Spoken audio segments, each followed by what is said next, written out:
Oi pessoal, aqui é o Giuseppe de volta. Hoje eu queria discutir com vocês algumas questões relativas à autoria dos artigos científicos. Uma coisa que muita gente se pergunta é: existe um número ótimo de autores em um trabalho? Ou seja, pode pegar mal se eu for um coautor de um artigo que tenha muitos autores? Não necessariamente, gente. Isso depende muito das características da área. Por exemplo, na área de química teórica, é comum a gente ver artigos que têm um único autor. Aquela pessoa consegue fazer as simulações necessárias e redigir o próprio trabalho. Isso já é pouco comum na área das ciências experimentais, talvez excetuando os artigos de revisão, em que às vezes um sujeito mais experiente, que já conhece um pouco mais da literatura, se debruça sobre a área e escreve um artigo de revisão sem contar com a participação de colegas. Mas, de forma geral, nós temos algumas pessoas envolvidas. Geralmente a estrutura é do tipo: o último autor é o que se chama de autor correspondente, não por acaso esse nome quer dizer que essa pessoa que vai trocar correspondência, qualquer correspondência com o editor da revista que se pretende publicar, e os primeiros autores são as pessoas que mais contribuíram para o desenvolvimento daquele trabalho, né? Hoje em dia é comum, inclusive, ver duas pessoas que são os dois primeiros autores e aí aparece uma observação embaixo dizendo: ó, esses dois autores contribuíram igualmente. Então, nesse caso, nós teríamos dois primeiros autores, tá? Por outro lado, se a gente vai para estudos na área médica de partículas, que muitas vezes é necessário uma infraestrutura que não é capaz de ser mantida por um único laboratório de pesquisa, né, e sim de consórcios, de grandes consórcios, às vezes até internacionais. Muitas vezes nós temos trabalhos publicados com dezenas de autores. E isso não invalida a qualidade do trabalho. Isso não tem relação com o número de autores. Agora, outra coisa é, vamos imaginar, eu tenho um grupo de pesquisa e eu coloco o nome de todas as pessoas envolvidas no grupo cada vez que eu publico um artigo, de forma a inflar o currículo dessas pessoas. Isso vai, a princípio, pode revelar alguma vantagem, principalmente pensando em processos seletivos, em concursos públicos. Todos nós sabemos que o currículo muitas vezes é um fator determinante.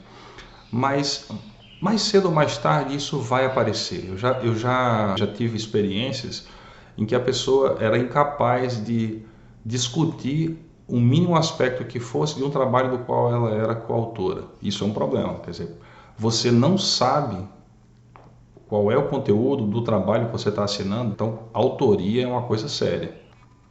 E tem um outro aspecto importante, que é quando a gente pega a carreira de um pesquisador, que geralmente é uma pessoa mais experiente, que já tem uma história consolidada em ciência, é muito comum que o conjunto da obra desse pesquisador gire em torno de uma ou de algumas poucas ideias, né?